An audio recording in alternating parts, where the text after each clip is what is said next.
India हम पे राज कर रहा है, आज से नहीं कर रहा, जब से मुशर्रफ गया उस दिन से। सेनेटर मुश्ताक साहब ने उस दिन सेनेट में ये क्वेश्चन किए थे कि भाई आपका बजट क्या है, आपकी चेयरमैनशिप किन लोगों के हाथों में है, आप लोगों का मिशन कब ले जाने का इरादा है चांद पे, या है भी कि नहीं भी है। तो आई वुड से don't go after the Indian moon mission or sun mission. Ji Please don't waste your time. Go back, change your whole educational system. अगले 20 साल के अंदर आप एजुकेट करें लोगों को, इकोनॉमी आपकी ग्रो करे, तो आपका मून पे जाने का शौक भी पूरा हो सकता है। बिल्कुल। हाँ, आज ना करना शुरू कर देना फॉर गॉड से। चंद्रयान हमने बहुत सुना था जुलाई में, फिर लैंड कर गया 23 अगस्त को। लोग कह रहे थे कि अब सन के ऊपर हम कोई नया मिशन भेजने वाले हैं, उसके रिसर्च के लिए हम एक मिशन शुरू कर रहे हैं। तो मैं समझा कि शायद इसमें कोई साल लगेगा, 2 साल लगेंगे। उन्होंने 2 सितंबर को लॉन्च कर लिया। मतलब मुझे बड़ी हैरानगी भी हुई और बड़ी खुशी भी हुई। एग्जैक्ट तकरीबन 10 दिनों के बाद चंद्रयान 3 के लैंडिंग के ये वाला मिशन शुरू किया गया। क्या देख रहे हैं हिंदुस्तान के स्पेस टेक्नोलॉजी में? पाकिस्तान में एंटी साइंस एजुकेशनल पॉलिसीज है ना। हिंदुस्तान में हुकूमतें बदलती रहीं जी, पॉलिटिकल लीडर बदलते रहे, प्राइम मिनिस्टर बदलते रहे, लेकिन सब ने जो कुछ किया, गलत किया सही किया, राइट, हिंदुस्तान के बेस्ट इंटरेस्ट में उन्होंने अपनी पॉलिसीज बनाई। अब ये तस्दीक हो गई है कि इंडिया की डेवलपमेंट सिर्फ एक फील्ड में नहीं है। यस, ये ओवरऑल डेवलपमेंट जब एक सोसाइटी में होती है तो तब एक के बाद एक आप एडवांसेस करते हैं। बेशक। उन्होंने आम स्कूलों में और कॉलेजेस में भी स्टैंडर्ड ऑफ एजुकेशन बहुत हाई रखा, साइंटिफिक टेम्पर की बुनियाद पे कायम रखा। मिल के उन्होंने जो काम किया है उसमें उनकी इकोनॉमी भी अब बहुत पावरफुल, 5th से 3rd 4th 3rd तक जा रही है।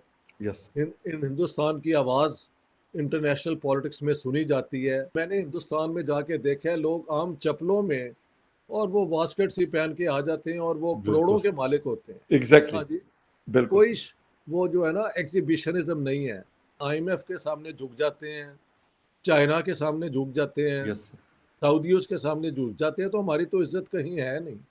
लेकिन बाकी मुल्क जो हैं, अब ईरान और सऊदी अरेबिया के पास जितना पैसा था, ये चांद पे जो इंडियन चले गए हैं, ये चांद से आगे निकल जाते हैं। बेशक। इन्होंने शिया वर्सेस सुन्नी सेक्टेरियन झगड़े करवाए और अवाम को उन झगड़ों में मुलव्वस कर दिया। कि हमने इंडिया से 3-4 साल पहले अपना जो स्पार्को है उन्होंने मिशन स्टार्ट किया था, और उसके बावजूद आज हम स्पार्को के हवाले से हमें कुछ नहीं पता। वो वेदर रिपोर्ट तक देते हैं, प्रिडिक्शन करते हैं, तो वो 70-80% वो गलत हो जाती है। सेनेटर मुश्ताक साहब ने उस दिन सेनेट में ये क्वेश्चन किए थे कि भाई आपका बजट क्या है, आपकी चेयरमैनशिप किन लोगों के हाथों में है, आप लोगों का मिशन कब ले जाने का इरादा है चांद पे, या है भी कि नहीं भी है। जो इंडिया में हमसे ये सुनते हैं कि 1991 तक वो काफी इकोनॉमी वीक थी, सब कुछ था। आपने कहा कि वो बड़े सिंपल रहते हैं, आज भी $610 अरब उनके पास है, लेकिन उनके प्राइम मिनिस्टर वही वेस्ट कोट, वही व्हाइट कुर्ता और उसके साथ पाजामा और ब्लैक कलर का जूता पहनते हैं, हालांकि वो कुछ भी पहन सकते हैं। हमारे वाले कंगले, लेकिन IMF से पैसे मांगने के लिए जब जाते हैं तो 5-5, 10-10 लाख के सूट पहन के जा रहे होते हैं। तो बात ये है कि प्लीज इन्हें कहें मून मिशन पे ना कहीं, जब लोगों को पहले पढ़ाएं। इंडिया में लोगों ने को एजुकेट किया है तो 75 साल के बाद वो इस काबिल हुए हैं। बेशक। अब ये अगर मून में पहले ये न्यूक्लियर वेपन बनाते रहे हैं, अब ये सारा कुछ छोड़ के अगर मून के लिए कुछ शुरू कर देंगे तो वही एक होगा कि कुछ फायर कर दिया, ये कर दिया। It is a waste of time. India की ये मून मिशन 76 साल की, वो क्या कहते हैं, मेहनत है, एग्रीगेट है हर किस्म का, सब चीज़ें मिलके वहाँ से वो निकले हैं। तो I would say don't go after the Indian moon mission और sun mission. Please don't waste your time. Go back, change your whole educational system. अगले 20 साल के अंदर आप एजुकेट करें लोगों को, इकोनॉमी आपकी ग्रो करे, तो आपका मून पे जाने का शौक भी पूरा हो सकता है। बिल्कुल। हाँ, आज ना करना शुरू कर देना फॉर गॉड से। वाकई लोग अब कहते हैं कि ये इस्लामिक जो सोच है, मुसलमानों का जो माइंडसेट है, वो मॉडर्न दुनिया के लिए तैयार ही नहीं है। वो मरने के बाद जन्नम और जन्नत के मसले में फंसा हुआ है। अल्लाह करे हमारे मुल्क का गुजारा होना शुरू हो जाए, बल्कि हम तरक्कियां करें। सर, हमारा हमसाया मुल्क भारत, उसने रिसेंटली 2 मिशन लॉन्च किए हैं, खलाई मिशन, एक चंद्रयान 3 के नाम से, एक आदित्य L1 के नाम से। एक चांद पर गया और एक सूरज पर जा रहा है। पूरी दुनिया इस वक्त भारत की तारीफें कर रही है। वो जिसको हम अपना अजली दुश्मन मानते हैं, आज पूरी दुनिया उनकी तारीफों के पुल बांध रही है। क्या कहेंगे? तारीफ जो होती है सोलह रब की होती है, इसके अलावा हम मुसलमान हैं। वो कहाँ भी चले जाएं उसका हमें कोई सरोकार नहीं है। मुझे एक चीज़ की समझ नहीं आ रही कि पाकिस्तान और इंडिया इकट्ठे इजाद हुए थे, आज वो देखे तरक्की पे पहुंच के चांद पे चले गए हैं और हम लोग इस चांद पे रह रहे हैं जहाँ पे ना पानी है, ना बिजली है, ना गैस है, मजाक बनाया हुआ है। ये कौन सी जंग लड़नी है हमने उनके साथ? ये मईशत की जंग में वो हमसे आगे निकल चुके हैं, टेक्नोलॉजी हर चीज़ के लिहाज से वो आगे हैं। हम ये करना चाहेंगे कि इंडिया अब टेक्नोलॉजी के लिहाज से कितना आगे निकल चुका है। 10 साल में वो देखे उधर हर मोबाइल की कंपनियों की फैक्ट्रियाँ लगी है। एप्पल इतना बड़ा ब्रांड है अमेरिका का, उसकी फैक्ट्री वहाँ पे लगी है, वहाँ पे फ़ोन असेंबल्ड हो रहा है। और यहाँ पे हम बिजली को रो रहे हैं, आटा को रो रहे हैं 75-76 साल बाद, और हमने दुश्मन के बच्चे को पढ़ा के चांद पे पहुँचा दिया और हम खुद गटर में गिर गए हैं। ये हमारी औकात है, ये हम पाकिस्तानी औकात है। वो मोदी का बयान में सुन रहा था, वो हंस रहा था, कहता ये क्या जंग वगैरह में कुछ नहीं पड़ा, कहता मईशत की जंग जीते। कहता पाकिस्तान में देखो पता ही नहीं चलता बात किससे करनी है, मुज़ाकरात किससे करने हैं।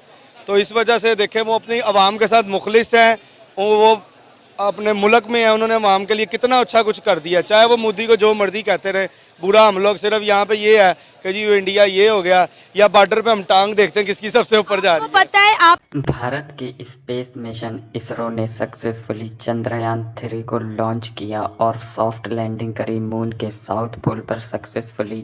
ऐसा करने वाला भारत दुनिया का चौथा, जबकि मून के साउथ पोल पर लैंड करने वाला पहला देश था, जिसके बाद दुनिया भर में ग्लोबल हेडलाइंस बनी और चंद्रयान 3 ने वापस से मून के साउथ पोल पर सॉफ्ट लैंड किया है और इसको हॉप एक्सपेरिमेंट कहते हैं। जहां पर पहले चंद्रयान 3 लैंड किया था उस जगह से लगभग 40 सेंटीमीटर वापस से ऊपर उठा और उसने पोजीशन बदली। ये एक्सपेरिमेंट करना बहुत ही क्रूशियल है। इससे पहले सिर्फ एक देश ऐसा कर सका है और वो है यूएसए, जिसने ऐसा मिशन किया था अपने ह्यूमन मिशन को चांद पर भेजने से पहले। तो इसरो के लिए भी सक्सेसफुल हॉप्स एक्सपेरिमेंट बहुत ही क्रूशियल होने वाला है अपकमिंग मिशन गगनयान के लिए, जिसके अंतर्गत स्पेस में हमारे एस्ट्रोनॉट्स जाएंगे, जो कि मैन्ड मिशन होगा।